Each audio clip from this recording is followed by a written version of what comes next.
J'appelle maintenant Axel Piot, président d'Acté, une association trans.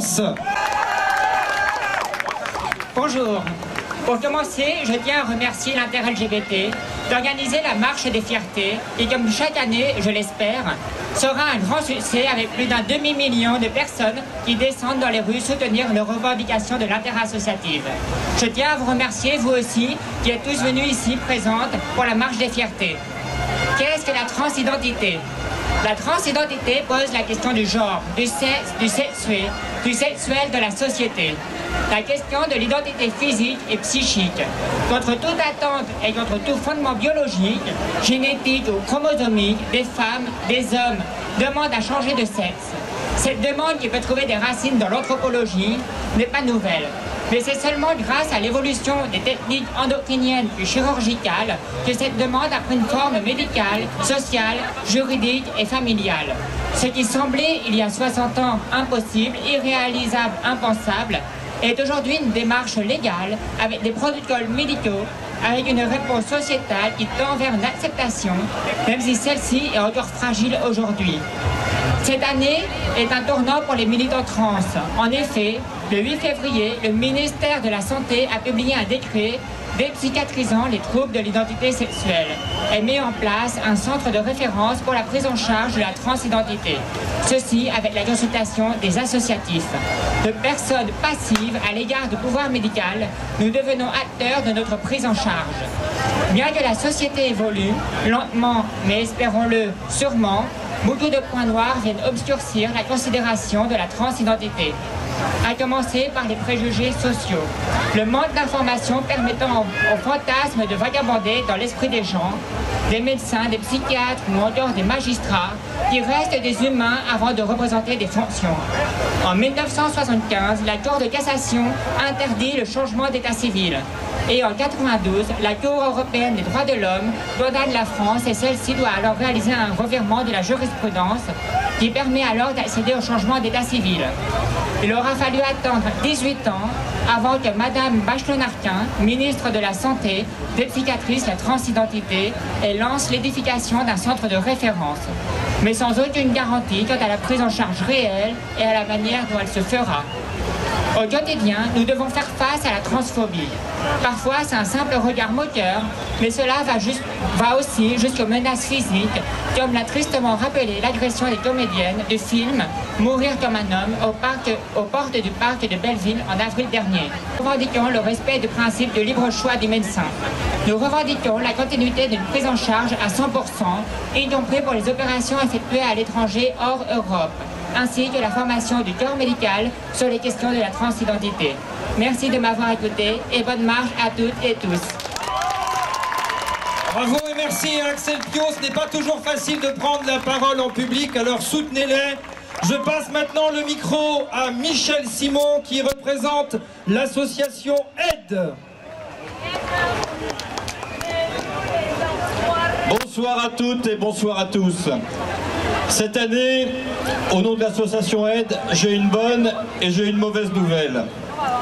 Je commence par la mauvaise. Il ne vous a pas échappé que le sida touche encore très fortement nos communautés, nos amants, nos amis, nous-mêmes. En 2010, il n'y a jamais eu autant de séropositifs en France. En 2010, il n'y a jamais eu autant de gays séropositifs en France. Les contaminations continuent à un niveau élevé. Pour nous tous, acteurs de la lutte et personnes concernées par le sida, ce n'est pas un scoop. Les communautés gays, les communautés trans sont et restent parmi les plus touchées. Et on n'arrête pas une telle épidémie avec une baguette magique, qu'on accuse trop facilement d'être seul responsable de la propagation du virus. C'est une posture inacceptable. Nous considérons qu'une autre stratégie est possible et nécessaire. Cette stratégie, inscrite au patrimoine commun des luttes de nos communautés pour leurs droits et leur santé, cette stratégie, c'est la solidarité. Une solidarité concrète et active qui implique de lutter sans concession contre les discriminations qui nous frappent, nous, en tant que gays, qui nous frappent, nous, en tant que séropositifs. Le rejet et l'exclusion, nous sommes bien placés pour le savoir, sont des menaces pour notre santé, pour nos vies, pour notre épanouissement. Je le dis fortement, ils n'ont plus notre place, ils n'ont plus leur place. Ils ne doivent plus avoir leur place dans notre communauté, dans nos communautés. Mais je suis également porteur d'une bonne nouvelle. En 2010, il n'y a sans doute jamais eu autant de moyens de se protéger de la transmission du VIH. Je ne vais pas vous faire ici la liste des dernières enquêtes et des derniers travaux sur le sujet, mais les données accumulées démontrent à quel point les outils de prévention à notre disposition aujourd'hui sont simples, sont multiples et sont pertinents. Cette perspective nous donne d'autant plus d'énergie pour continuer au quotidien à mener des actions de prévention, pour continuer à faciliter l'accès au dépistage, en particulier le dépistage à résultats rapides, expérimenté par les militants de aide. Pour continuer aussi à soutenir les personnes touchées dans l'observance de leur traitement. L'approche globale de la prévention permet d'envisager ensemble la capote, le dépistage et les traitements contre le VIH comme des outils de prévention, des outils complémentaires. Leur combinaison augmente la protection de toutes et de tous. Je le redis, c'est une excellente nouvelle. Il dépend de nous maintenant de nous approprier ces outils. Et il dépend bien sûr de la volonté des pouvoirs publics de les mettre à notre disposition. Mais nous ferons en sorte qu'ils le soient. Deux nouvelles donc, l'une bonne, l'une mauvaise, mais aussi deux convictions qui nourrissent notre rage et nos combats. Premièrement, continuer à faire rimer solidarité, engagement et mobilisation. Et deuxièmement, séropositif, séronégatif, tous ensemble, prenons soin de nous collectivement, car personne ne le fera à notre place.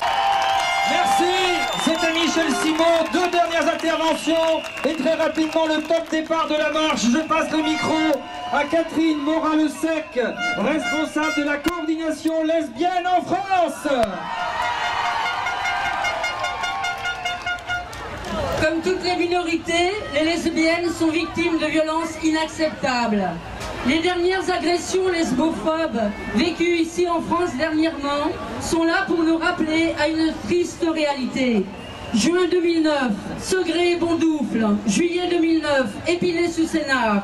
Mars 2010, Béziers. Mai 2010, Paris. Agressions contre des lesbiennes aussi à Metz, Albi, Amiens, Lille, Montpellier, Montreuil, etc., etc. Lesbiennes victimes d'injures lesbophobes, de harcèlement, mépris, agressions, chantage, d'actes de vandalisme, viols punitifs, torture. Dans la bouche des différents agresseurs, cette même phrase revient. Nous ne voulons pas de lesbiennes ici.